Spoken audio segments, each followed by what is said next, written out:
งานบุญกฐินมื้อนี้คนหลายงานบุญกฐิน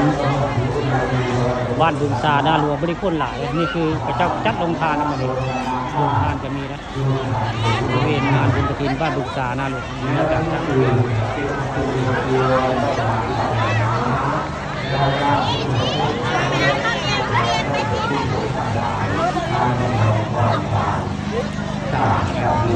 ทำมีบาเข้าถึงเวลาระหว่างนี้สายเราตั้งแล้วตั้งผู้ตั้งใจนี่คือภาพบรรยากาศในงานบุญกฐินวันนี้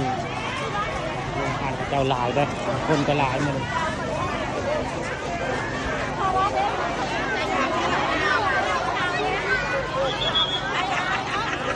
ยังได้ยัง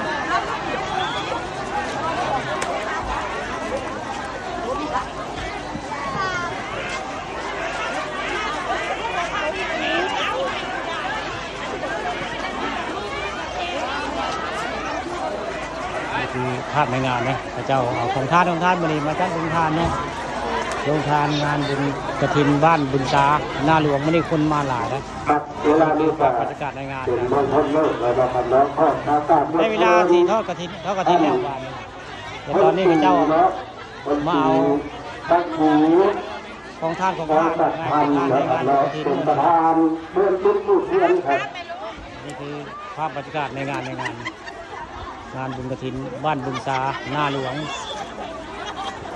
ที่บอกของคุณมากินเนี่ย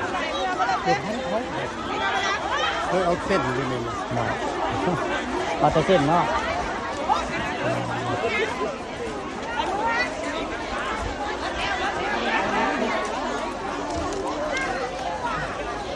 เส้นเนาะท่านเขาเป็นหลาย